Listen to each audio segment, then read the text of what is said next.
7bet Casino. 7bet. 7bet Casino. 7bet. 7bet Casino. 7bet. Nesaikingas lošimas gali sukelti priklausomybę. Auto Aibė. Automobilių dalys ir reikmenys. Vokiškos kokybės. Meilė HD pastiprintos konstrukcijos dalys su 4 metų garantija. Geriau nei originalios. autoaibė.lt. Perlo draudimas – Dakaro Ramos draugas. Atraskite naująjį Dacia Duster bandomojo važiavimo metu.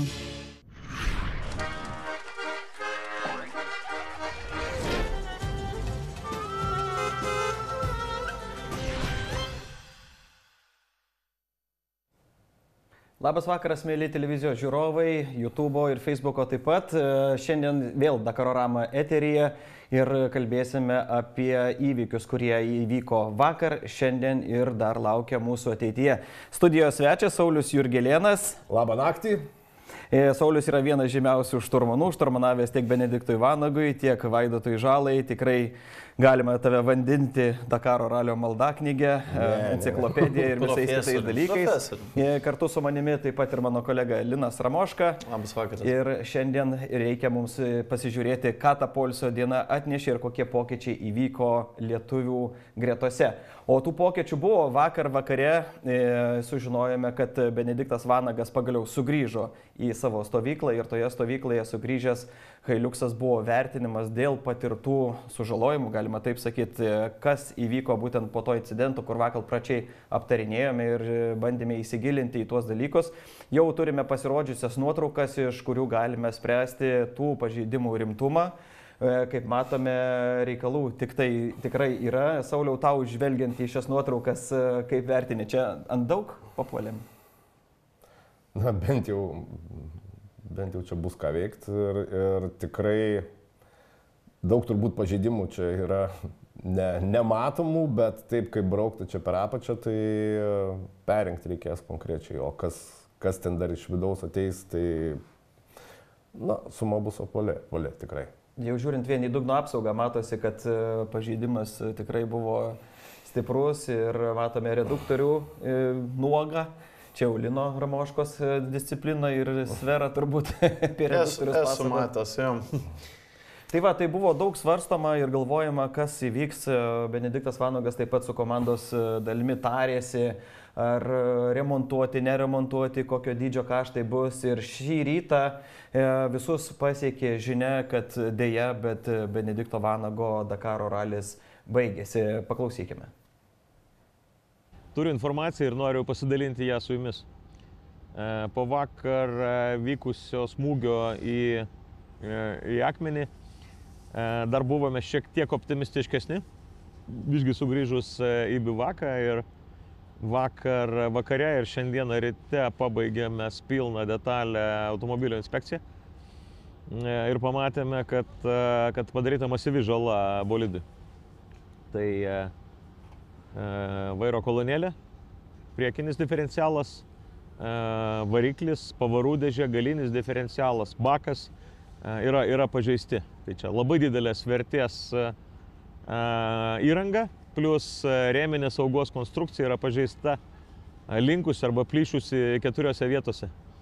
Šiandien diena yra per mažai laiko, norint, kad mes galėtume pilnai atlikti visiškai visus darbus, nes pasikeitė automobilio geometrija ir pasikeitė pagrindinio agregatų tvirtinimo vietų geometrija. Tai mes tiesiog negalime sau leisti rizikuoti ir tikrai neturėtume laiko spėti viską sutvarkyti.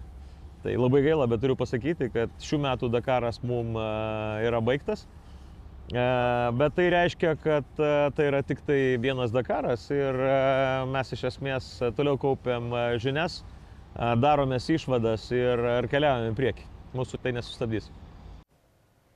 Na, o daugiau informacijos galima bus iš Benedikto Vanago išgirsti jau rytoj, nes 11 val. Ryte leidžiasi lėktuvas Vilniaus oro uoste, o rytoj 23:00 čia Dakaro Ramoje mes su juo ir pasikalbėsime apie visus įvykius, visą tolimesnę eigą ir apie ateitį, ką jinai atneš. Tuo pačiu turbūt bus galima ir įsivertinti arba išgirsti iš Benedikto, kiek daugmaž kainuos pačio automobilio remontas, nes Šiandien irgi buvo minėta, kad buvo pažeisti ir saugos lankai ir visi kiti dalykai, tai čia tikrai suma bus nemaža. Bet Benediktas šiaip įvardino užsienio žiniasklaidai duodamas interviu, įvardino, kad jos spėjimas yra apie 150 000 eurų. Jeigu neturėčiau Toyotos kainininko lyšno iš senų laikų, tai aš gal šitą skaičių ir būčiau patvirtinęs, bet preliminariai truputį pigiau turėtų būti. Aišku, kaip sakė Saulius, dar tikrai ras dalykų, kurių dar tai čia, matai, pirminė apžiūra buvo, tai čia sunku dar įsivaizduoti, kiek ten ko dar pažįsta. Matai, atvežtos detalės dėžėse, tai nereiškia pataisimo. Tai jeigu skaičiuoti darbo laiką, na, aišku, lietuviškas darbo laikas kiek pigiau, bet jeigu, aišku, overdrive tokį dalyką reikėtų padaryti su komerciniais įkainiais, tai tikrai pats darbas 10 000 tikrai atsistotų visas išrinkimas, inspektavimas, peržiūrėjimas, tai tą kainą sudėtų. Aišku, tie pinigai, na, kaip sakoma, kaip visada būna, pasibaigus Dakarui, tai jau kito Dakaro sąskaitas, nes šis Dakaras jau vienaip ar kitaip baigtas, o toliau ką su tuo automobiliu daryti, tai va jau yra būsimasis biudžetas, kur na, tiesiog startas prasideda su tam tikrų minusų. Bet viskas įsprendžiama, lyginant su bendrais turbūt kaštais vien dalyvavimo Dakaro, aš neimu sezono, nežinau kokie sezono planai, Benediktas gal jau bus pagalvojęs, gal ne, ar kažką važiuos daugiau nei kitų metų Dakarą, tai natūralu jau tas sumas na, jau šių metų arba jau naują biudžetą, nes vis tiek tą skaičiuoju nuo Dakaro iki Dakaro. Tai jo, bet žiūrint į pažeidimus, na, esu buvęs automobilyje, kai jie vartosi, atsitrenkia. Tai taip spėčiau, na, greitis, tai čia tikrai gerokai virš 100 į nejudančią kliūtį ir mes su Vaidu esam ėmę akmenis, akmenų krūvą, stalo šito aukščio, gal didesnė, dideli akmenys, tai žinau, kaip mums pasibaigė. Ne taip žiauriai, bet ten jau buvo ir stabdymo, ir bandymo išvairuoti, tai čia man panašu, kad stabdymo beveik nebuvo. Ta prasme, labai panašu, kad na, automobilis praktiškai bandė peršokti tą kliūtį, čiuožė pilvu, bet... Nes pažįstas ir priekinis, ir galinis reduktorius, tai reiškia... Visas dugnas praktiškai pračiuožė, tai natūralu, kad ekipažui kažkiek geriau, nes tai nebuvo smūgis į sieną, sakykim taip, kur tikrai būtų greičiausiai ir sveikatos, na, bent jau kažkokių skausmų problemų, nebūtinai didesnių. Tai šitoj vietoj ekipažo sveikatai nuo to tik tai geriau, kad taip nutiko. Nieko gero nėra iš to, kad, aišku, baigėsi Dakaras. Na ir turint raumenį, kad Benedikto Vanago nugara irgi yra ne pati stipriausia, tai čia dar gerai ir pačiam ekipažui. Taip, pačiam ekipažui čia tikrai, na, tam tikrą prasme pasisekė, kad ta uola, būtent ta akmuo ar uola, kaip čia be pavadinsim, buvo tokio aukščio, kad jiem pavyko ją peršokti. Kitu atveju būtų liūdniau. Bet vėl kartojasi ta istorija, kur dulkių debesyje nepamatėme, ta prasme, nu... Mes daug kartų jau tą esam girdėję. Čia patikėkit, kiek ir vairuotojai iš šturmanų greičiausia tai yra girdėję. Aš pamenu, būdavo Vaidą nuteikinėjau, kada ypatingai kai Saudo Arabijoje, tai kai persikėlė Dakaras į Saudo Arabiją, tai spalį, lapkritį, gruodį būdavo pakankamai Pradėjo jie daryti tarptautinės varžybas vienokias kitokias ir prasidėjus Dakarui Saudo Arabijai, natūralu, kad ir gamyklininkai dedikuodavo savo bent jau dalį ekipažų, kad pravažiuoti tas varžybas. Ir sekdavau ypatingai tų, kurie, na, kaip ir turi pinigų, nori pasitreniruoti, tai išvažiuodavau tokių, ar ten, įskaitant ruseliai, prancūzai, taip toliau. Ir tiesiog skaitydavau jų istorijas kiekvieną dieną ir Vaidų rodavau, žiūrėk, va, Hebra pasakojo, važiavo, dulkės, apie 15 kilometrų, neiškentė, visgi išėjo ant lenkimo, akmuo. Ir tokių istorijų yra absoliučiai apstu. Ir būtent, na, vat, kad ir šiuo metu, nežinau, ekrane turbūt žiūrovai mato, tos dulkės, supraskim, jos eina va tiesiai iš visų reikia, ne? Priklausomai iš kur pučia vėjas, jeigu vėjas, ta prasme, pučia į nugarą arba tiesiai, tai natūralu tos dulkės kabo ilgiau. Čia tada kažkiek priklauso ir šturmano, nežinau, patirtis, profesionalumas, pasistengti pažiūrėti kelio knygoje į priekį. Tai yra, jeigu tu matai, kad kryptis pasikeis, tai reiškia daug šansų, kad tada jau bus šoninis vėjas. Jeigu šoninis vėjas, tu gali arčiau privažiuoti, potencialiai priekyje važiuojančio automobilio. Ir jau tada, kaip pasakyti, aktyviau atakuoti, taip sakant, birbinti sentinėlį, visą kitą, arba jau jeigu eiti ant linkimo, tai bent jau rasi vieną pusę, kairę arba dešinę, kur bent jau kažkokį didesnį matomumą turėsi.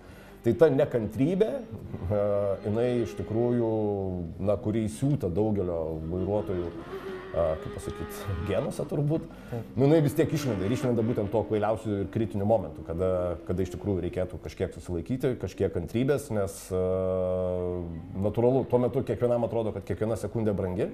Ir čia, aišku, turim daug pavyzdžių ir šitam Dakare, vėlgi, kiek baudų išrašyta, kad ir po kiek tai sekundžių, yra daug kur tiesiog už nekantrybę arba bandymą pagauti kiekvieną sekundę. Na ir, ta prasme, tam yra kaina. Tai ne visada reikia gaudyti kiekvieną sekundę, kiek man tekia kalbėti su, pavadinkim, brandžiais lenktynininkais, ar ten su Carlosu Sainzu, ar ypač daugiau gal bendravę su jų šturmanais.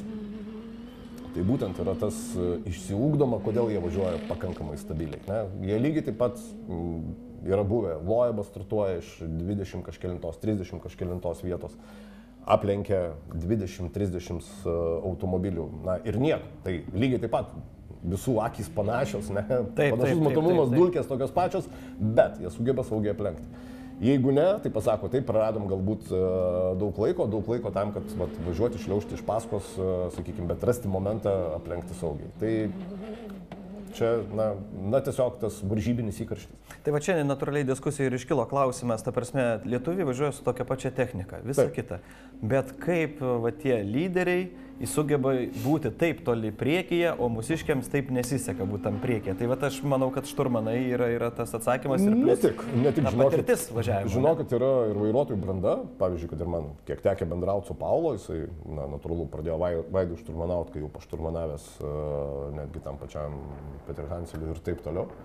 Tai su juo kalbant, sakau, žiūrėk, tai kiek apie tempą kalbi dar kažką, jisai žiūri taip į mane, ne, jiem tempo diktuoti nereikia ir kurių dalykų perspėti nereikia, tu užsiimi navigaciją ir skaitai. Jie, sako, patys protingi žmonės. Nors šitoje vietoje susimėtė į biškėnę. 2009 metais, kai pradėjau važiuoti, tada dar su Benediktu važiavam Šilko kelią, tada aš ten smalsiai galvoju, viskas nauja, Benediktui ta nauja sritis ir man nauja sritis, tai lakščiau aš pasivairiu šturmanus, prisitrindamas apie tą pakalbėti, nes viskas nauja, yra apie ką klausinėti, apie kelio knygą, kaip ruošti, kaip žymėti, kaip kurioje vietoje ten ar kitur elgtis. Lygiai taip pat kalbėdavau ir tuo metu su Timo Gottschalk, jisai šturmanavo Alatijai. Na ir kalbėjom ir sakau, kaip, sako, blemba, sako, į kartais, sako, vis kaip įniršęs buliu, sako, kartais būna, sako, net nežinau būdų, kaip šiek tiek apraminti. Ir tekė tais pačiais metais, vėliau valgykloje kalbam su Alatijai, jisai pasakoja, sako, blemba, Dakare, sako, kol išmokau nedaužyti ratų. Ir iš tikrųjų, jeigu prisiminsim senesnius laikus, turėdavo jis tą bėdą. Bėda buvo visiškai paprasta, važiuoja, jis nori važiuoti efektingai, žmogus, kaip pasakyti, ne tik kad ekstravertas, jis nori ir garbės, ir šlovės, ir visų kitų dalykų, jisai kartais, tiesiog važiuodavo efektingai. Sako, kol supratau, kad, sako, reikia važiuoti ramiai, suprasti, kuriuose posūkiuose nepaleisti mašinos, neleisti padangom įsiremti į akmeninės provėžas. Tada, sako, supratau, kad ir po biškį evoliucionavo. Tai net jeigu pažiūrėsite, rasit senesnius kadrus, 2009-2010 netgi metų, arba senesnius, kai važiuoja Alatija ir yra filmuojama kabinoje, tai ta prasme, jūs matote, akis kaip išlikę didelės, akys ir jisai varo pagavęs azartą, ne? Ir jeigu žiūrėsite pastarųjų metų jo važiavimus, dar kažką būtent iš kabinos, jisai poker face'as visiškas. Taip kaip jau nuo seno Peter Hanselį pamatysit, jisai netgi, kaip šturmanai sako, nešnekus, susikaupęs, savyje, važiuoja ir tu neatskirsi čia įtampa, neįtampa. Tiesiog jisai savyje gyvena, pagauna tą ritmą, nirvaną ir kurios nenori išsimušti.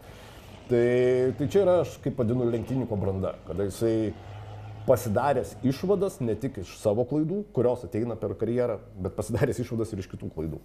Tai yra lenktynininko branda, nepaslysti būtent emociškai greičio ruože. Nes maža ką, kas šneka prieš greičio ruožą, bet greičio ruože svarbu išlaikyti tuos 100 kilometrų, kur patys lenktynininkai ir šiemet išlypę, buvo virš 400 kilometrų, ir dienelė.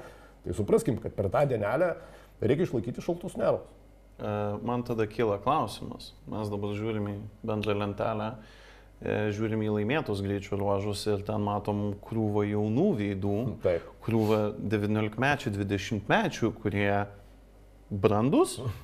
Tai iš kur šitas? Ar čia kažkokia nauja mokykla ateina? Ne, žiūrėkim, tas pats dabar, aišku, viršų yra Henkas Latiganas. Kai Henkas Latiganas atėjo, pradėjo važiuoti Dakare, aišku, jis nebuvo naujokas, jis Pietų Afrikoje jau ten buvo gerokai pademonstravęs, ką moka. Jis iššoka į Dakarą, na dabar aš jums visiems parodysiu, ką gamykla suteikia pasitikėjimą, ne? Nu tai kai pasibaigdavo, žiūrėkim, daugelis debiutų. Įsišokimai, naujos žvaigždės, pirmi greičio ruožai, pokšt, ar tai podiumai, ar tai laimėti greičio ruožai. Ir Dakaras baigdavosi sulaužyto techniką. Tai šitoj vietoj ta branda, šis Dakaras kuo puikiausias pavyzdys, ne? Taip, pasižiūrėkim šio Dakaro piedestalą, pirmų greičio ruožų, jauni veidai, viskas tvarkoja, ne? Tada pasižiūrim į lentelę ir kur yra tie jaunuoliai, kurie laimėjo greičių ruožus. Nu, Quintero 9. Nėra blogai. 9. Bet pasižiūrėkim Latiganas, kuris laimėjo prologą ir toliau nelaimėjo. Sėkmingai 1.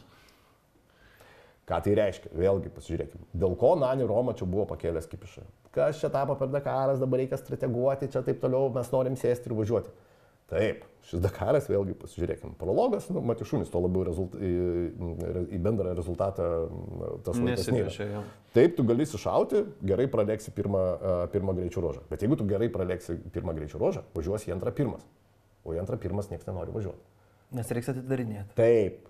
Tai tada kokio velnio čia plėšytis pirmam greičio ruožą. Ir pasižiūrėkim, kad lenktynininkai vėlgi ir pasisako, čia reikėjo padeginti laiko pirmam greičio ruožė, Malatija pasakė, kad sudegino, taip toliau aš nenoriu važiuoti į priekį, nieks nenori važiuoti į priekį. Na, tai tie seni lapinai, kam čia draskytis, kam techniką kankinti. Ne? Ypač kai 12 etapų. Tai dabar sakom, kad kuo tu labiau važiuosi savo maksimaliu koviniu režimu, tuo natūralu ir technika labiau kentės. Jis kenčia ne dėl to, kad tu pravažiuoji tą greičio ruožą. Esmė, kaip pravažiuoji greičio ruožą ir kuo greičiau važiuojam, čia kartais galima sakyti, ką reiškia 1 ar 2 procentai važiuoti greičiau. Tai reiškia, kad tu ne tik savo gebėjimus, taip sakant, stumi link ribos, bet tu ir technikos galimybės stumi link ribos, nes jinai gauna didesnius krūvius ir būtent netiesioji. Supraskim, kad vidutiniškai 1 procentų greičiau įveiktas greičio ruožas, tai yra ne kad visur to lygiai plus 1 procentas. Nes tie tiesiosios, o jų tikrai yra, kada chebra numina ir spaudžia tiek, kiek eina automobilis, tarkim, 170 km per valandą ir pravažiuoja, turbūt kokią tai 20-30 procentų greičio ruožo, tai jie visi vienodai pravažiuoja, technika labai nekenčia. Tas skirtumas ir atsiranda kur? Posūkiuose, atsiranda pavojingose vietose ir taip toliau. Tai va tas pridėjimas, tada jau pridedi ne 1 procentą, turi 14 arba 10 procentų pridėti ir čia atsiranda riba vėlgi tai pačiai technikai. Kam norim? Amortizatoriam, padangom ir taip toliau ir panašiai. Tai lyderiai arba senieji vilkai, jie ramiai pasitaupė. Tai čia palakstykim, jūsų vaikinai norit, laimėkit, žiūrėkit, draskykitės, viskas spręsis vėliau. Tai čia atsiranda net ir taktinė branda, kur ypatingai tą parodė pernai per chrono greičio ruožą. Prieš chrono greičio ruožą prisimnam, kaip Loibas specialiai gavo baudos tam, kad startuotų iš galo ir jis sakė, arba aš dabar šį Dakarą galėsiu išlošti su savo šituo ėjimu, arba pasirodys, kad aš esu neteisus. Ir jisai puikiai pasirodė tam chrono greičio ruožė. Tai šiemet visų taktika tokia pati. Niekas nenori su pamoką. Taip, visi supranta, kad reikia strateguoti. Strateguoja, aišku, už juos ir komandos vadovai. Ir čia ir pasirodo, kad kas įsišoko ir nori atkreipti savo dėmesį arba nori, jūs draskykitės, rodykit, lipkit, džiaukitės visų to, jie jau tų džiaugsmų yra matę, jiem yra svarbu galutinis finišas, tai yra po 12 etapų. Bet iki to laiko tu palaikai tokį metodą, nes diskusija yra labai paprasta, ar čia yra lenktyniavimas. Jeigu už tai, kad tu atvažiuoji pirmas, tave nubaudžia, nelogiška. Ir Nani Romos pasakyta idėja, man šiaip, pavyzdžiui, pakankamai logiškai skambėjo, kad atvažiuoji pirmas, sekančią dieną automatiškai 10. Nes, už tą prisimtą riziką tu gauni apdovanojimo, nesi nubaudžiamas. Nes čia turbūt yra vienintelė vieta, vienintelis sportas, kur už gerą rezultatą tu sekančią dieną esi nubaustas. O kodėl tu esi nubaustas? Nes tu gauni daugiau rizikos. Tai natūralu. Kodėl motociklininkai taip turi daryti? Kodėl visus ruožus visi buvo įpratę, atidaro motociklininką, kad važiuojam yra vėjas. Tai kodėl tada Jeigu tu esi lyderis, tai turi įrodyk. Vat pats principas, aišku, motocikluose kažkiek dabar patvarkė, tai yra tai, kad jeigu tu atidarinėjai, tu gauni tau kaupėsi bonusinės sekundės, kur tau kompensuoja laiko premiją. O šiuo atveju automobiliams tai nėra, kad kiekvienas greičio ruožas, o įmeta kelis. Kiekvienam Dakare mes prisimenam, kad bent vienas greičio ruožas toksai būdavo. Taip. Ir tiesiog dabar tą skaičių padidino ir sako, jeigu jūs esate tokie kieti, gamyklinkai, šturmanai yra kieti, kaip prisiminkim kokį Matthew Baumelį ir kad save laikė jisai kiečiausių pasaulio šturmanų. Bet kai reikia atidarinėti trasą be jokių vėžių, šiek tiek tas profesionalumas dingsta. Tai jeigu mes ir sakom, kad ne vien vairuotojai, Nani Roma kalba iš savo perspektyvos. Aš vairuotojas, aš noriu minti. Bet yra ir šturmanas, tai pala. Tai jeigu tu turi kietą šturmaną, tai tu nesibijok atidarinėti trasos. Tai ir mink. Nes čia yra ekipažas. Ir jeigu tu žiūri per vairuotojo prizmę, tai jiem reikia mint. Bet pažiūrėkim kitas netgi sporto šakas. Ar yra taktikos, ar yra pagalvojimo, ar yra kitokių dalykų. Nori, imk krepšinį, imk futbolą. Futbole, jeigu net netyčia viena komanda laimi 1-0, ar ten pirmauja, liko 20 minučių, ką jie darys, vilkins laiką. Teisingai? Pardį žais, tada visi rėkia. Argi tai žaidimas, nesąmonė, nebėra kovos, nebėra dar kažko. Nu, bet yra tokios taisyklės. Tai arba tu moki jomis naudotis, arba tu nemoki jomis naudotis. Bet prisiminkim, kad mes turime regiono specifiką, ne? Ir kalbėjom pastarąsias porą dienų su Antanu Konokinu, su to pačiu Vaidu Paškevičium, kad tam regione atidarinėjimas ne tik yra šturmanavimas, tai yra akmenų valymo darbas. Nu, ką reiškia valymas? Noriu pasakyti, dabar Benediktas valė akmenis, ne? Nu, nieksgi buldozerių nevažiuoja. Benediktas pabandė. Nu, ką reiškia valyti akmenis, ne? Nu, ką reiškia valyti akmenis? Aš sutinku, kad lygiai taip pat kaip ir ralyje, ne? Nu, tai jeigu tu važiuoji pirmas, o vėlgi starto pozicijos kaip ralyje nusprendžiamas. Nu, irgi pagal laikus, teisingai. Taip, faktas. Tai kas važiuoja pirmas, tas valo trasą. Tiesa. Tai yra sunkiau. 4-5 važiuoti geriau. Bet tai yra toks ralis.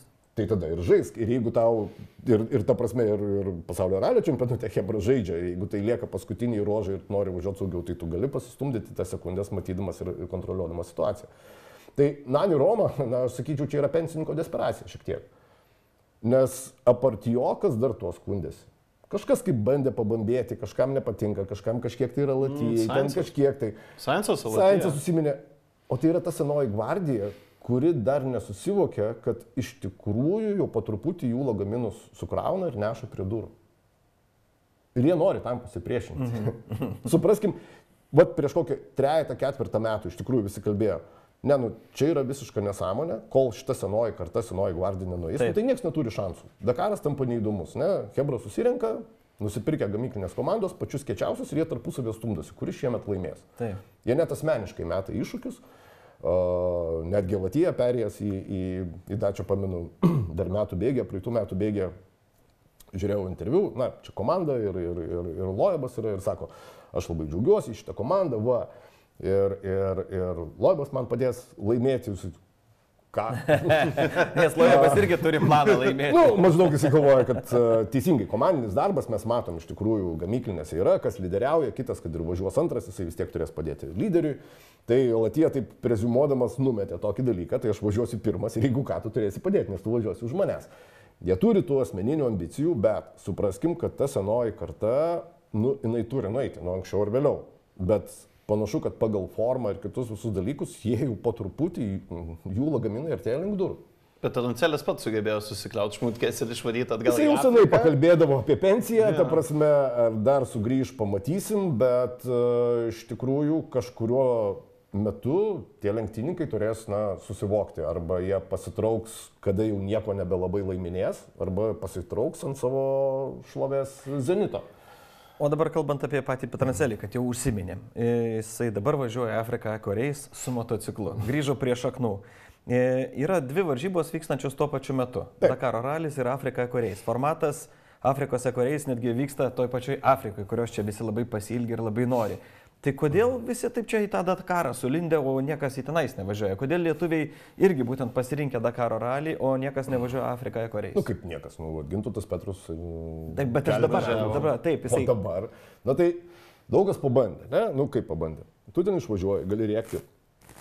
Taigi, Aš važiuoju tikroji Afrikoje. Ir Šleseras, ir tie Sabin žmona, ten visi tie patys sena gvardija. Kaip tai senoji gvardija ir neapsiplunksnavę žasiukai, kurie arba važiuoja kažko išmokti ir pabūt su tais veteranais ir paklausyti įvairių istorijų.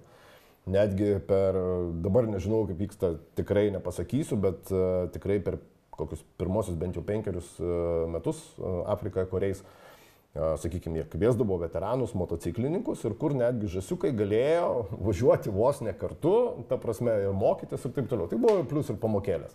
Taip, tam taisyklės liberalios, lyg ir dakariniai atėjo į viens kitam perkastų gerklės. Kodėl? Nu, todėl, kad ten, jeigu čia sakom, ar teisėjai viską pastebi ir visus vienodai nubaudžia, nu ten palaida bula. Tai galima ten sakyti, kad ten yra pradinukų mokykla, aš sakyčiau, o čia jau yra universitetas. Pradinukai ir hipiai. Tuo labiau nereikia sudėvinti tos Afrikos iš tikrųjų, nes viskas smarkiai pasikeitė. Kažkada, kaip ir vaikystėje, mums atrodė, kad ir sniego turbūt būdavo iki bambos ir taip toliau panašiai. Ir medžiai aukštesni, ir žoliai iki kaklo, užaugam visą tai, mums pradeda atrodyti kitaip. Tai panašiai, žinokit, yra ir su Dakaru, kad aš tiesiog grubų palyginimą, ne? Su Vaidu džiaugiamės persėdę kažkada į Toyota. Toyota tai buvo to pirmo leidimo, ne? Tai pirmo leidimo jinai buvo kaip gamyklinė, Deviliersas važiavo, lipo ant podiumo su tokia Toyota. O mes jau važiavom kaip nabagai, nu bet vis tiek geriau nei su bitutė, čia viską kažką tai demonstruojam rezultatus, bet kita chebra važiuoja kitoje lygoje vėl su kitais automobiliais, ne?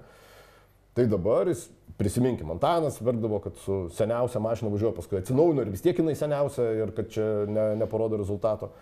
Tai dabar prisiminus tos laikus, ne, nėra hidraulinių kojų, na, sakykim, automobiliai dar prastesni nei ta Toyota ir netgi važiuojant su ta Toyota, būdavo, aš jau nekalbu su Oskaru, kada važiavam su Benediktu. Tai tu atvažiuoji, puikiai prisimenu pirmąjį šilko kelią su Benediktu, atvažiuojam į Smėlynus, aš nueinu pakalbėti su Volkswageniniais šturmanais, sakau, tai kiek slėgio pasidarė prieš šitą greičio ruožą. Kažkas sako 1,5, kažkas sako 1,6. Nueinu pakalbėti su tuo metu kiečiausiais ruselių vairuotojais, sakau, nu va, jie tai tokį slėgį pasidarė tie. O, tokį, tu sužinojau. Ir jie taip tarpusavį kalbasi. Darom 1,3, kitas ne, 1,2. Galvoju, nu okei, čia padangėlės pasileis, bet sakau, žiūrėk, tie važiuoja su 1,5 arba 1,6, tie važiuoja su, ta prasme, 1,2. Ką mes darom? 1,4. Nu tai išvažiavom, kažkiek pavažiavom ir sėdėjom, kol vis tiek turėjom nusileisti ratus ir tada komfortiškai važiavom. Tai prie dabartinių automobilių slėgio reguliavimas, prisimenat, kas anksčiau kaip privalumas buvo, kai Šleseras važiavo, jisai pramušė tą dalyką, kad jeigu tai yra galų varomas bagis, jisai gali turėti automatinės slėgio reguliavimo sistemą. Jeigu pas tave 4 varomi, ne, turi išlipti ir reguliuoti slėgį. Tai būdavom, žinai, dalykai, vat, dar Pietų Amerikai važiuojant, kad taip gamyklinės komandos darydavo burtą, su kiek startuoti, 1,7, 1,9, 2 ten ir taip toliau. Ir tada būdavo skautai, jau čia gamyklinės komandos jos pavertindavo, kokia bus būsima danga, nuspręsdavo tą vidutinį slėgį. Mes, kai su Vaidu dar važiavom Dakarą, kad ir su ta Toyota, pamenu, atlėkėm į vieną greičio ruožą, ten žinau, kad visi keikėsi, mes ten tą dalį finišavom, pamenu 10, tik tai susiknysom antrą dienos dalį, bet tą ruožą pravažiuojam 10, bet kaip nutiko, kad startuojam, irgi nusprendėm smėlis, pasimažinom slėgį, privažiuojam, mažas kopas, gana tiesų ir matom, prasideda didelės kopos. Ir matom, kad jau kažkas tai sėdi, kažkas tai įsivažiuoja į kitą kopą iki pusės, kad įsibėgėti ir perlipt. Ai, dėl viso pikto nusileidžiam slėgį. Nusileidom slėgį, viską puikiai pravažiavom be klimpimų. Tai būtent buvo tas ruožas, kur jeigu prisimenat, Lojebas buvo taip nuo kopos nuvažiavęs ir visi apvažiuodami ten užpildinėjo smėlių. Tai būtent vat toj vietoj. Tai mes sustojom prieš didžiasias kopas, nusileidom slėgį ir pravažiavom kaip iš pypkės. Tai dabar paklauskit, ta prasme, kas važiuoja su nauja technika, ar jie reguliuoja slėgį greičių ruožį? Ne. Jie prieš startą kažką ten. Taip, bet pažiūrėkim, galingumas, šiaip technikos visa pažanga, didesni ratai ir taip toliau panašiai, tai ir net organizatoriai turi daryti sudėtingesnius ruožus, kelti aukštesnės kopas, nes ta senoji technika, nu vat matom, atvažiuoja į Dakar Classic, Porsche visą kitą šalia stovi ir sakytum, tai su šita technika tu dabar palenktyniauk tose kopose. Afrikoje, nu nebuvo tokių sudėtingų ruožų. Tuo metu, kas važiavo, jiem atrodė sudėtinga. Ir aš tikiu, su ta technika, galimybėm, nėra hidraulinių kojų, užklimpai, atsikasinėjai, ten taip toliau. Dabar viskas patapo kitaip. Dabar technika visai kitokia, ta prasme reikia sudėtingesnių trasų. Ir kurį laiką tai Dakaro organizatoriai buvo užmygę, prisiminkim Pietų Amerikoje, kada įmetė taip, būdavo ruožų tokie, kurie sudėtingi, o kitus visi spjaudėsi, ai čia lengva. Lengva. Aišku, kad lengva. Už tai, kad technika tobulėjo ir gana sparčiai, o trasų sudėtingumas iš kūrėjų, jisai nesikeitė. Ir automatiškai tapdavo lengviau. Dabar ėmė parūkštinti, pasunkinti, tai kodėl skūstis, jeigu tada prisimenam ir sakom, oi, Afrikoje buvom, pasižiūrėkim senus video, naktį nefinišuoja, kažkur kažkas daro, tai dabar jeigu Hebra liktų, įsivaizduokim, 30-40 automobilių nakvotų iki ryto. Tai kaip užmėtytų kepurėmis organizatorius? Čia Hebra su tamsa finišuoja, bet dar ne vidurnaktį sunki trasa. Taip pala. Ta trasa tai buvo sunki, bet dėl to, kad buvo sunkiau įveikti su ta technika, tai dabar, kada pasunkina, natūralu, kad tie visi sunkumai yra nuolatiniai skundai, bet lygiai taip pat kaip ir tada Afrikoje visi irgi skūsdavas. Tai čia tiesiog arba norim sunkiausių pasaulyje lenktynių, tai jos ir turi būti sunkios, arba norim lengvo pasivažinėjimo. Tai akmenys, dar kažkas, tai yra kliūtys. Ir visada sakau, Hebra, kai trasą darė organizatoriai, jie pravažiuoja praktiškai su standartinė mašina. Juos įdėti lankai, šiaip kažkas pastiprinta. Tai visą tai pravažiuoti įmanoma, nesulaužant technikos, neprisidirbant reikalų. Faktas, skirtumas tik tai kokiu greičiu. Bet natūralu, kada varžybos, tai va ir yra, gerbėmieji lenktynininkai, jūs turite pasirinkti tinkamą greitį. Netgi sunkvežimis, pasiimkim, beveik visi prisidirbo apart Macko. Vis važiuoja ir važiuoja. Bet kaip ten antras, trečias gali būti kažkiek minučių atsilikinėti, vėl išeiti į lyderius. Bet ar jisai buvo pusvalandžių sustojęs, ar jisai buvo prisidirbęs reikalų? Ne. Trasa ta pati, ratai tokie patys visų sunkvežimių. Na, kad jau palėtėm šitą sunkvežimių teritoriją, turime ir mūsų herojų važiuojantį su sunkvežimiu. Vaidotas Žala vakar čia užkūrė pirtį su visokiom peripetijom ir visokiais tais spekulacijom. Mes irgi bandėm spėlioti, kas ten galėjo nutikti ir taip toliau, nes pats atvėrė tą Pandoros skrynią, nepasakydamas iki galo, kas tenais iš tikrųjų nutiko. Bet šiandien tos visos, kaip sakoma, abejonės buvo išsklaidytos, Vaidotas Žala atsiuntė savo paaiškinimą ir dabar galime jį išklausyti. Tikrai rytoj startuosim, sunkvežimis bus paruoštas. Vienu metu dabar prie sunkvežimio dirba turbūt kokie 7 mechanikai. Tikrai turi veiklos ir Maksas pilna jėga dirba. Tai poilsio diena yra tik tai man ir Paulo, mechanikam tai turbūt sudėtingiausia diena Dakare, tai yra poilsio diena, vadinamoji poilsio diena, nes visa diena yra tik darbams prie sunkvežimio. Tai bet tikrai važiuosim, nusiteikę ir turim dėl ko pakovoti. Reikia tikrai atsigroti šiek tiek laiko. Iki 7 pozicijos visai nedaug trūksta, o iki 5 reikia valandėlę atgroti. Bet turim dar labai daug greičių ruožų, labai daug kilometrų ir turim 3 dienos kopas. Tai manau, kad gali tiek labai pasisekti, tiek labai nepasisekti. Dar visko gali nutikti, dar pusė Dakaro liko. Po vakar sustojimo tai kilo tokia sąmokslo teorija tarp fanų, kad mūsų užduotis vežti detalės Dakare greitesniam ekipažui. Tai žodžiu, kaip ir visos sąmokslo teorijos kilo iš atsitiktinumo, nes Lopraisas maratono dieną vakare mums paskolino Lingės remontinį komplektą. Mes jį sunaudojom, bet iš kito ekipažo pasiskolinom rezervinį. Ir taip nutiko, kad sekančią dieną jam pačiam prireikė, sulūžo. Ir nelaimingas atsitiktinumas, kad kai jis mums pamojo sustoti ir paduoti tą rezervinį komplektą remontinį, tai mes toliau pats ten sugebėjom pajudėti. Tiesiog sėst važiuoti ir sunkvežimis važiuoja. Ir jisai susitvarkė ir išvažiavo, mes ten likom, taip sakant, būti ir tvarkytis. Tai užtrukom 4 valandas, skausmingas tas laikas trasoj stovint, bet reikia pasakyti, kad mums labai pasisekė, kad apskritai grįžome iki Bivako, nes buvo, sakyčiau, 90% tikimybė, kad mes apskritai liksim trasoje su to gedimu. Tai šiaip ne taip, labai po truputėlį sugebėjome atrapoti iki finišo, dabar remontas jau į pabaigą ir šviečiasi nauja diena. Na va, šviečiasi nauja diena, tai gal su ta gaida ir uždarykime tą spekulacijų karuselę. Žinom, kad bus pastatytas sunkvežimis ant kojų, žinom, kad Vaidotas su laiko deficitu rytoj grįžta į kovą. Taip. 8 vieta tikrai yra neblogas rezultatas kol kas. Vaidoto Paškevičius buvo 12 vieta, dabar jau 8 vieta, sakykime, jeigu netgi pavyks išlaikyti tokį aukštą rezultatą, tai vis tiek jau bus didelis pasiekimas. Negirk dienos be vakaro. Čia tai yra iš tos pusės, kad ne kažko nori palinkėti, tai praėjo, grubiai pusė Dakaro. Kita pusė bus kitokia ir turės savų iššūkių ir natūralu, galiu pasakyti, šiaip įprasta psichologija. Ką dažnai galvoja lenktynių. Tai jeigu dabar atsitiko man, o statistiškai visiems turi atsitikti, tai jeigu man atsitiko, tai į priekį žiūrint, man jau daugiau nieko neatsitiks, dabar jau kitiems turi atsitikti. Dėja, ne visada taip yra. Ir žinom, užkeiktų, kaip pasakyti, ne tai, kad Dakarų, kurie pavirsta išgyvenimo Dakarą, kas antrą dieną važiuoja, kas antrą dieną turi bėdų. Ir būna puikių Dakarų, kada Fortuna tau šypsosi, pavyzdžiui, kaip pernai Benediktui, kur pats ne po vieno greičio ruožo sakė, kad jau buvo, jau galvojau, jau virsim ir įsitaškysim. Nebirto neįsitaškė, tai susirinko visus Fortunos dovanotus taškus. Tai kita Dakaro pusė bus kitokia. Rokas labai optimistiškai nusiteikė, sakyčiau, žiūrėdamas į priekį, čia bus lengviau, bus daugiau smėlio, tai bus daugiau smėlio, bet į patį galą bus po poilsio dienos. Tikrai aš manau, kad įdės įvairių trasų. Tai yra Kasteros arkliukas ir jisai tikrai supranta, moka ir nori padaryti įvairias trasas.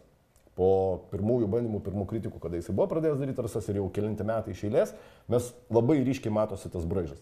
Tai yra, kad greičio ruože būtų kelis kartus keistųsi tempas nuo maksimaliai plačių, greitų atkarpų, įkišti šiek tiek į akmenis, tada įmesti į tokias keistas vietas, kad atrodo smėlis, vienas kitas akmenukas, bet kiti akmenukai yra jau užkart vėl po smėliu. Tai vienokių ar kitokių dalykėlių dar tikrai bus ir šiaip žiūrint landšaftiškai, paskutiniai gal kokie 3 greičio ruožai tikrai turbūt bus dominuojant smėliu. Iki to laiko mes dar turėsim tikrai tiek pavojingų dalykų, tiek su kopomis, aišku, mes visi kalbam tą empty quarter. Įdomus ir didelis yra masyvas, kur įdės ten yra ir labai sudėtingų vietų, ir mažiau sudėtingų vietų. Ir kaip matom, gale, netgi 11 greičio ruožas, kur skirsis trasa ir motociklams, ir automobiliams, ir sunkvežimiams. Tai reiškia, kad lyderiaujantys sunkvežimiai turės atidarinėti trasą. Šiek tiek jie irgi gaus šachmatų ir ten tada jau bus kažkiek tai kautynės, kaip pasakykim taip, sunkvežiminių šturmanų. Nes nenori, jie įpratę pagal apibrėžimą, niekada sunkvežimių neleis priekį, nesvarbu, kokį tu rezultatą parodai. Sunkvežimiai vis tiek važiuos po bent jau greičiausiųjų peletono, ta prasme, tarp automobilių. Ir niekada jie netidarinėja trasos, iš principo, su labai retais atvejais. Dabar tas retas atvejis šiemet vėlgi nutiks. Automobiliams tame tarpe dar bus 7-8 greičio ruožas, kuris skirsis nuo motociklininkų greičio ruožo. Tai vėlgi dar bus trasų atidarimo, bus tų nežinomybių, bet su sunkvežimiais yra niuansas, kur Vaidui reikia palinkėti sėkmės, bet tikrai pritrūks, ne tai, kad pritrūks patirties. Svarbu, kad jisai tą gerai susikompensuotų su protingu važiavimu. Tai yra kopas. Kopos tikrai bus įvairios. Sunkvežimiai skiriasi nuo automobilių. Skiriasi tuo, kad trajektorijos kitokios, B, svorio centras yra aukštesnis, virtimo ant šono tikimybė tikrai nėra menka. Bet sumatęs ir padarytų žvakių, tai yra nuo kopos, kada leidžiasi ant kapoto. Tai tokių, kiek varžybų, ant išilko kelias į Dakaras, tikrai bent po vieną tokią žvakę tikrai pamatydavau. Tai ką tai reiškia? Tai reiškia, kad per greitai važiuota į kopą, ne? Bet kas pasidaro ir per tai įkarštį ir lenktyniavimą, su sunkvežimiu niekada nenori užstrikti ant kopos viršūnės, nes tai ne automobilis, kada su hidrauliniam kojom, kaip sakau, šiais laikais nereikia kastuvėlių kaip Afrikoje kastis pusvalandį, pasikloji, gali išlėkti po 5 minučių, gal po 7, gal po 15. Bet, iš principo turėtų to užtekti, nebent papuoliai smėlio kišenė. Tokių irgi būna ir sumatė sunkvežimį taip įkritusi, tai ten labai daug darbo. Tai yra tokių pavojingų vietų, kur tikrai bet kuriam iš dalyvių tas gali nutikti. O ypač atidarinėjant trasą, tai dar gražiau. Tai šitoj vietoj tikrai pasistumdymų galės būti, ten laiko netekimai gali būti didesni. Automobiliams irgi ne ką bus lengviau, primetant, kad senieji patyrę vilkai tikrai gali būti, kad kai kuriuose vietose nesidraskys. Garantuoju. Taip, laukdami progos šokti į priekį. Kiek ten šokti į priekį, kiek jau dabar matom, kad jau atstumai didėja, aišku, jau gaunasi mikro dvikovos. Yra kai kam aišku, kad jau į pirmą vietą tu nepretenduosi, nes kokių 10 dalyvių neįsitaškys prieki tavęs ir nepraras po valandą 2. Tai tiesiog aišku tampa mikro dvikovos iki pasistumdyti iki kažkokių, tų stebuklingų, kokio 15-ko, 10-ko, 5-ko, tai yra tokie skirstimai vis tiek tokie mini tikslai pasidaro. Ir čia tada pasidaro mikro dvikovos. Ir tada, aišku, dar visokių dalykų bus ir... Fokusas jas atsiranda. Aš dėl to noriu paklausti dėl to greičio ruožo, kur visos 3 kategorijos skirtingai startuos. Ar reikėtų preziumuoti, kad tai bus tas greičio ruožas, kur automobiliai bus įvyti ten, kur fūros tiesiog neįvažiuotų? Nes aš kažkaip pabandžiau atspėti taip, kad sunkvežimius turbūt nuėmė ne veltui, nes tai... kaip minimum didžiosios komandos neturėjo savo pagalbos berniukų iš paskos, už ką jos tikrai nėra dėkingos. Bet galbūt vien dėl to, kad faktas, kad jie ten tiesiog nepravažiuos ir galim tikėtis dienos, kur vyrai vėl ten 2 km į kalną važiuos gazas. Arba čia bus kanjonai ir upių vagos, kur paprasčiausiai. Ten kanjonų nebus, tikrai. Ten kalbam apie smėlį, kalbam apie kažkiek tai, gana kietą dangą tarp kopų yra kai kur smėlis, kai kur susitrombavęs, jau toksai gal pavadinkim smėlis, tai bus tikrai labai greitų atkarpų. Greičiausia bus tokie prašokimai tarp didesnių kopų masyvų arba didelių kopų. Ir tikrai ten gali būti įdomesnių dalykų ir ten tikrai yra pripustytų tokių vėjo kišenių. Ta prasme, vėjas pripustęs kišenių ant didelių kopų, kurios susiglamžysios. Esi teisus ir įtarimas yra teisingas, kad automobilis gali kelti į aukštesnės kopas ir ten, kur sunkvežimiam tikrai jau būtų pavojinga. Iš kitos pusės, aš manau, Kastera norėjo įdėti ir dar tokį akcentą, o dabar palenktyniaukit ir šturmanai. Ir jūs, ir jūs, ir jūs. Taip, visi gaunat vienodas sąlygas, neplėšytas kopas, varykit. Ir kadangi tai yra 11 greičio ruožas prieš jų paskutinį 12, kuris, gana simboliškas, tai jame jau nebesvarbu, kodėl šiaip paprastai neatskiria, kodėl automobilių ir sunkvežimių maršrutų, todėl kad reikia palyginti jų laikus. Tai jeigu norint palyginti jų laikus, tai reikia, kad jie važiuotų tą pačią trasą. Už tai, kad įskaita, bendroji įskaita, jeigu mes įmam, aišku, čia lietuvių kalboje turbūt tiek daug sinonimų neturime, mes vadinam automobilių įskaitą, bagiukų įskaitą. Šiaip pagal sportinę prasme tai yra cars, tai yra automobiliai. Ir automobiliai yra T1, T2, T3, T4, T5. T1 tai žinom, kas yra, greičiausiai pajėgiausi automobiliai, T2 kurių važiuoja šiemet tik tai ne tiek daug pakeisti nuo standarto, turim pajėgesnius bagiukus, mažiau pajėgesnius, T5 yra sunkvežimiai. Tai ir tai yra bendra, absoliuti automobilių įskaita. Viskas, kas su 4 ratais. Taip, viskas, kas su 4, dar sunkvežimiai gali būti ir su 6. Pavadinkim taip, trešiai irgi leidžiami, natūralu, jau ten ne dėl greičio ten važiuoja. Tai o tada išskirstys tas kategorijas, nes 12 greičio ruožas, tai paskutinis uždarimas, ten visokie masiniai, nemasiniai. Bet faina, gražu, masinis startas. Taip, viskas bus gražu, bet jau nebereikia skirstyti, kiek sekundžių kas nuo ko atsiliko, kadangi tu sugrupuoji ir tau praktiškai... Pagal pajėgumą grupuos visus, ten bus jau toks drago lenktynės daugiau. Taip, ir tam tikra prasme jau tos per vidurį Dakaro to nepadarytum, to atskirimo. Tai dabar bus atskirimas. Bus daug įdomybių ir įdomybių, tai, ko visi laukia, lyg ir vyšnios ant torto. Tai yra to empty quarter ir tų visų nuotykių. Esmė gal daugiau bus iki empty quarter, čia gali būti irgi įdomumų, nes trasos kai kuriuos regionus aš prisimenu, kai kuriuos dabar pasižiūrėjau, aišku, tiksliai vietos nežinai kas kur ką, bet landšaftas daugiau mažiau tu matai, ką ir iš ko gali padaryti. Kaip ir Hailis, kur dabar finišavo. Tas regionas yra gerokai išvažinėtas ir yra ten nuo nepravažiuojamų vos ne akmenynų, į kuriuos dabar neįmetė, yra kopelių, yra kanjonų, tai yra tai, ką jie dabar padarė tą visą miksą. Yra buvę varžybų arba bachų praktiškai vien ant smėlio prie Hailo, yra kur įmeta į akmenynus, tai dabar buvo tokia graži mišrainė. Tai žiūrint į priekį po poilsio dienos, bus tokių vietų, kur gamta leidžia padaryti įvairovę. Tai iki didžiųjų smėlių dar irgi laukia tokių įdomybių. Nereikia nusiteikti, kad visos trasos yra greitos arba kad bus lengviau, kaip daug kas galvoja. O supraskim, kad žmonės yra pavargę. Ir šiandien poilsio diena, tiesiog žiūrėjau, kiek kas kur ką pailsėjo, nepailsėjo, kažkas sakosi, kad pailsėjo, kažkas atrodo pailsėjęs, kai kas netrodo, kad pailsėjęs. Tai sakyčiau, čia koncentracija ir išlaikymas tos drausmės arba nusiteikimo, ką aš noriu pasiekti, nusinešti tą iki finišo, čia bus turbūt didžiausi iššūkiai, tie, kurie norės greitai važiuoti. Tai Rokui palinkėčiau išminties, nes dabar pažadėjo tapkės spausti iki galo. Tai svarbu, kad tos tapkės nesuplyštų iki finišo. Čia gali būti kaip su sunkvežimiais irgi, sakykime, taip, norėtumėm, kad Vaidas bent jau į penketuką įliptų. Nors sakom, visko gali būti, bet net jau nuo penketuko lipti toliau tikrai sudėtinga. Mes turim Mačiuką, tai Mačiukas, bet iš paskos jo važiuoja ir visai arti važiuoja Kulinas. Ir jisai yra tas vadinamas wingman, tai yra tas, kuris važiuoja padėti. Iš paskos, tada Vandenbrinką turim Mitchellą, iš paskos važiuoja tėvas Martinas.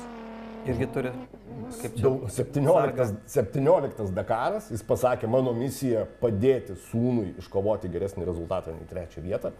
Ir jis važiuoja pakankamai greitai ir arti, gal tėvas net kai kur ir galėtų paspausti, visada palaiko atstumą, kad jis būtų visiškai greitoji pagalba. Tai ten Hebra turi ir užnugarius ir netgi tas pats Martinas Vandenbrinkas, jisai lygiai taip pat, jeigu ten sėkmingai važiuos kartu su sūnumi, tai jo rezultatas irgi bus geras. Tai ten yra žaidimų, tai ko galbūt ir Vaidas pasigėdo, kad būtų gerai komandinis žaidimas ir su Alešu Lapraisu ir taip toliau, taip, nes ten komandiniai žaidimai, ten tikrai tas verda nuo seno, dar padiktuota nuo senų Kamazo, Iveko gerųjų laikų ir taip toliau. Ten nuo seno Hebra žaidžia gerus žaidimus, Martinas Mačiukas tikrai viską kuo puikiausiai išmokęs, įvaldęs ir žiūriu taip, kaip jisai susikalęs ir strategiškai ir visai kitaip tą savo dabar kelią turbūt link pirmos vietos, jeigu nebus force majeure, aš sunkiai įsivaizduoju, kas galėtų pasikesinti. Bet čia turbūt natūralūs tie taktiniai žaidimai tarp sunkvežimių, nes elementariai pažiūrėjus, bėdai ištikus, nieks kitas tavęs neatvers. Tik kitas tokio pačio dydžio draugas su Hiluksu gali, žinai, apsivets 3 kartus, bet tikrai fūros neišjudinsi. Tai čia natūrali tokia kooperacija. Tai žinai, ta natūrali. Martinas Mačiukas, sakykime, atvažiuoja, jisai susidėliojas ir tai, kas važiuoja, kad važiuoja Kulinas, ta prasme, jis važiuoja pasaugoti jo. Čia, kai imkim tą patį Prokopą, jau keleri metai neturi, bet dar kol buvo Pietų Amerikoje, jis imdavo kitą čeką su praeitos kartos bolidus, kuriuo jis važiuodavo, paleisdavo. Ir pamenu Peru, paskutinis greičio ruožas ir sugalvojo, leidžia atvirkštinę tvarką, išskyrus 10. 10 jau tada paleis, nes jie finišuos, ten važiuos iš karto ant podiumo. Ir startuoja tas čekas, kuris visą laiką vis važiavo jo, kaip sakant, greitoji pagalba, kad būtų. Ir jisai startuoja, pavažiuoja kokį kilometrą nuo starto, sustoja, atsisėda ant kopos ir sėdi. Jei aš gerai pamenu, tai jisai matėsi nuo starto. Taip, jis matėsi nuo starto. Ir jisai sėdi, laukia tol, kol po pertraukos jis startuos, ta prasme, Prokopas. Ir tada jisai važiuos iš paskos, nes jeigu reikia padėti, jisai bus šalia ir padės.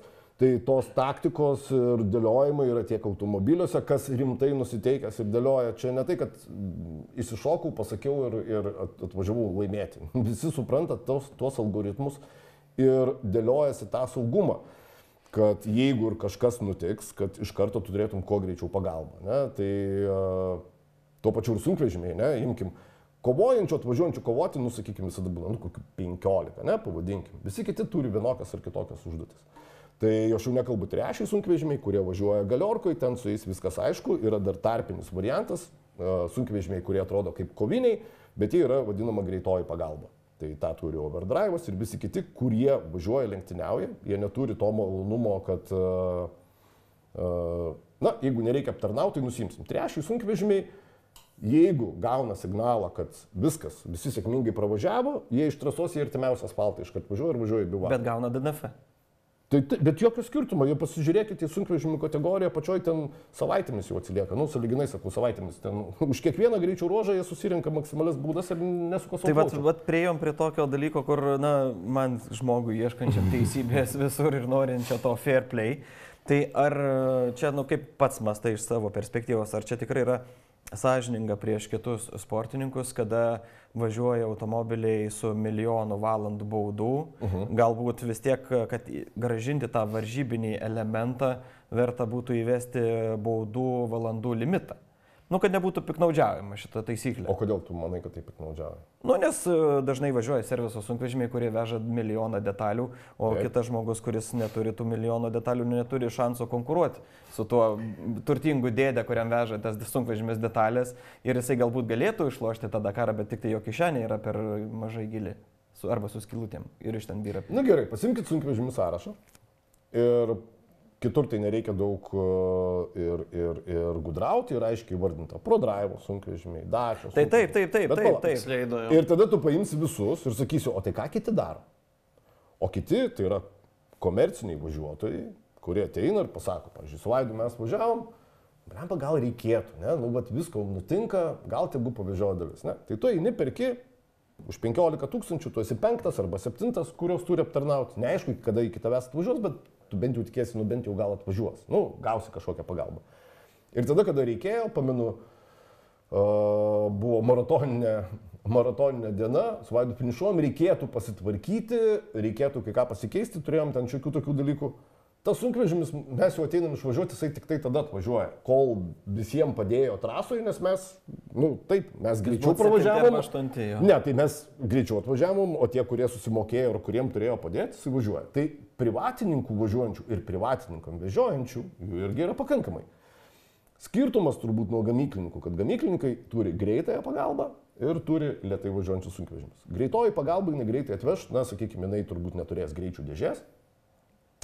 Ir ten skirta aptarnavimui maždaug iki 15 minučių, arba ten, jeigu jau labai lyderis, tai turbūt jau stovės tiek, kiek reikia, pasivies lyderį, tai reiškia visi kiti už nugaros. Taip. Ir jie turi važiuoti pakankamai greitai. Tai, sakykime, pakankamai greitai, tai netgi lenktyniauti. Jie lipa į sunkvežimių, netgi 14 finišuoja, 10, 7 kartais, nu, tam, kad ir startuoti kuo anksčiau ir atsilikti nuo lyderio turbūt kokią valandą, nedaugiau. Trasoj tai dar tas prailgėja. Tai buvo bandymų ir kada, na, ką ir apie Proko pasakau, tai ir gamyklininkai, kažkada ir Peugeot, dar 2 važiavo automobiliai, ne Peugeot, bet jie buvo visiškai greitosios pagalbos, tam, kad dar greičiau suteikti pagalbą. Tai šitos dalykus daro iš kitos pusės, o kas draudžia privatininkams susikooperuoti? Taip kaip daro gamyklininkai, ne? Visi žinom tą dalyką ir mes patyrėme, ir aš kaip buvau X-Raidė, yra labai aišku, yra standartinis atsarginių dalių paketas, kuris yra sudėtas įrankiai, daliai sudėta į automobilį. Tada, o ypatingai visokios maratoninės dienos ar tai chrono, visi supranta, kad greitai gali prireikti dar kažko, kas rečiau sugenda, bet prireikia. Ir kiekvienam to neprikrausia. Ir tada išdalina. Lyderis turi mažiausiai papildomų detalių, paskutinis, kuris važiuoja, turi daugiausiai. Tai kodėl, pavyzdžiui, 4 ekipažai, kurie draugiški, važiuoja ten su Toyotom, paimtų ir susitartų. Davai kiekvieną dieną taip daro. Iš esmės, tu nori pasakyti, kad jeigu žvelgiant iš šono, atrodo, kad čia gamyklininkai ir piniguočiai taip daro tik dėl to, kad jie yra evil ir čia viską nori turėti unfair advantage, kad iš esmės taisyklės tą leidžia kiekvienam, tik tai gal nelabai vyrai iki taktikos tokios dagyvena ir ego gal neleidžia būti tam, kuris vežasi daugiausia dalių. Pasakykim taip, gal Kastera lygiai taip pat kaip ir kovoja su šturmanų nesažiningumu ir taip toliau, pakeitimas kelio knygų elektroninės ir taip toliau panašiai. Lygiai taip pat priėjo laikas jau turbūt porą metų, 3, po truputį bandoma įnešti daugiau tvarkos, nes ten buvo pasidaręs visiškas bardakas. Ką tai reiškia? Kad pernai nuskambėjęs dalykas, kad, sakykime, chrono, kai važiavo ir Latijai staiga atsirado iš kažkur sunkvežimis, kuris atvežė detalės, ne? Tai ką reiškia? Jisai nusijėmė, pavažiavo asfaltų, ant smūgio, atlėkė tada iki Latijos, nevažiuodamas trasa. Tai jau prieš 3 metus, jeigu paminat, kada Vaidui buvo parėjusi greičių dėžė, lėkė su Paulo ir jau ten ne visai rezultatui, bet dar parodyti ir per maratoną, tikėjusi sulaukti sunkvežimis net važiavo iki bivako, nes tuo metu padarė taip, kad sunkvežimis per maratoninę dieną, jeigu jisai neįveikė maršrutą, jis neturi teisės aptarnauti dalyvę. Jis neturi teisės iššokti į asfaltą ir įvažiuoti, niekas jam neleis aptarnauti. Tai šiemet aš specialiai pasižiūrėjau, tai visi gamykliniai, kad ir kada bebūtų finišavę, ir kaip prisimenam ir Benediktas, laukiam sunkvežimio. Tvarkytumės, laukiam sunkvežimio. Tai jis irgi laukia sunkvežimio, ne? Ir ar jis irgi tada prie tų piniguočių. Laukia sunkvežimio už tai, kad jie turi įveikti visą trasą. Ir jie įveikinėja natūralu, kad ilgiau. Ir tu jo lauki. Tai kaip ir fair, ne? Kol važiuoja visą net specialiai pasitikrinau, radau vieną arabą iš Saudi, STA Competition, komerciniai aptarnautojai, daugel metų aptarnauja Dakare, tiesiog pardavinėja tas savo paslaugas. O tas pizdukas, jisai nusijėmė, netgi tokiu žvyrkelių kaimo keliuku nukirto didelį gabalą trasos, kaip žinodamas, palaukė prie asfalto, žiūri, kol kerta mašinos, matyt, nežinau, ką aptarnauja, nes sunku atsekti. Ir dar padarė lanką, asfaltų privažiavo prie bivako. Ir po kiek laiko ten dar biškį įvažiavo lygiai į trasą, pastovė ir įvažiuoja į bivaką. Nežinau, matau taip, kad už tą greičio ruožą jis gavo laiko baudą. Ar jam leido aptarnauti? Nežinau, jeigu leido aptarnauti, tai čia jau tada ir konkurentam kažkiek sekti, nes tą visą dalyką susekti, kas, kur, ką ir kaip važinėja, teisėjams, organizatoriams nėra beveik jokių šansų. Supraskim, kad kiekviena metrė tu visko nesukontroliuosi. Tai užtat ir yra, ar konkurentai galėtų imti, skūsti, paskūsti, numatyti, ką ir daro gamyklininkai, jie seka viens kitą va taip. Tai užtat net gamyklininkų sunkvežimiai viską tvarkingai pravažiavo. Vienas net, matau, buvo overdrive nuklydęs, nukirto trasą, apsisuko, grįžo ir vis tiek padarė tą visą lanką. Kad tik tai jo neišmestų. Turbūt arba jam pasakė, tu gal negudrauk, netyčia, tu gal grįžk, padaryk tą lanką, kurį reikia padaryti ir tada įvažiuok į bivaką. Tai įneša daugiau tos tvarkos, kad tikrai jau netaptų bardakas, nes tu gali uždrausti, tai vis tiek atsiras būdų, vis tiek žmonėms reikės tos pagalbos. Ne? Ir vienaip ar kitaip paskui atsiras nebe nuotykių fabrikas, o detalių fabrikas, kuris randomų tau tas dalis atveš ir viskas. Faktas, kad tam tikra gal pavadinkim neteisybė, bet iš kitos pusės, vėlgi junkim logiką, ar tai nulėmė kokį rezultatą. Kova dėl penketuko, bet jeigu automobilis laukia jau toliau esančio sunkvežimio, tai tu prarandi mažiausią valandą kiekvienu atveju. Tai ką reiškia prarasti valandą greičio ruože, automobilių įskaitoje mes labai aiškiai matom. Taip, labai daug. Tu dėl pirmos vietos teoriškai gali, jeigu visą kitą tu puikiai išpildysi, tai 1-2 valandos prarastos, bet jeigu tu leki ir yra, prisimenam tuos vadinamus comebackus, kad ir Peter Ancelio, kur atsilikinėjo dar Pietų Amerikoje, bet vadovybė liepė Nani Romai laimėti, jisai turėjo užleisti tą vietą, bet jisai atgrojo beveik valandą per kelis greičio ruožus. Ta prasme, rodymas visą savo klasę. Tai yra tokių dalykų, bet supraskim, tie sunkvežimiai, jie gal padeda greičiau finišuoti, bet tikrai nepadės patekti ant podiumų. Gerai, tai pokalbį su gerbiamu Saulium Jurgelėnu pratęsime dar ateities laidose, nes matom neišsemiamas lobynas informacijos ir tikrai norisi kuo daugiau pasidalinti, bet jeigu labai norite pasikapstyti, dar galite atrasti vaizdo įrašą iš pernai metų paskutinio Dakaro ralio etapo, Dakaro Ramos epizodo, kur su Sauliu mes dar 3 valandas kalbamės apie visas Dakaro ralio specifikas ir visus niuansus, bet šiandien aš dar norėčiau pristatyti rytojaus trasą, rytoj prasideda 6 etapas ir būtent vaizdą prašysiu į ekraną. Rytoj važiuojam į Elduvadimį, ilgiausias greičio ruožas šiame Dakare, 606 km su 223 km pervažiavimu. Viso dalyviai turės įveikti 829, o asistansas apie 560 km. Na, kas guodžia, kad biški jau į pietus, tai truputėlį bus šilčiau, nes šiandien mačiau, kad ryte dar garai ėjo iš burnos kai kuriems dalyviams, reiškia šalta buvo. Ten taip, bus šilčiau, kaip minėjau, vaizdelis čia, sakykime, su smėliu, ten yra išžuvusių upės vagų, su akmenukais ir taip toliau, ten regionas įdomus. Kokia ta trasa bus, pamatysim, bet ten nuotykių gali irgi netrūkti. Tai ką, dėkoju Sauliau tau labai už tavo įžvalgas. Paskutinis klausimas, ar dar kada grįši į Dakarą? O ko? Va. Tai ta gaida, gerbėmieji, aš noriu padėkoti Jums, kad stebėjote šią valandą kartu su mumis. Kaip visada, laidų archyvas mūsų YouTube kanale. Nepamirškite sekti Go to Dakar Facebook'e ir Instagram. O su Linu mes rytoj grįšime pasikalbėti su Benediktu Vanagu. Jisai grįžta iš Saudo Arabijos ir su Jumis pasilabins jau rytoj vakare, sakydamas ir pasakodamas apie tai, kas nutiko. Nepakalbėjom apie klasikus, jie šaunuoliai. Taip, tai mes dar pakalbėsim. Aš kaip suprantu, Saulius dar sugrįž pas mus į laidą, nes tikrai tema plati ir norint apie viską sužinoti, tai reikės dar kartą tave išsikviesti. Na gerai. Tai ačiū Jums labai ir rytoj primenu Benediktas Vanagas 23:00, o 20 val. Kviečiame per TV6 stebėti Dakaro ralio apžvalgą ir 6-ąjį etapą.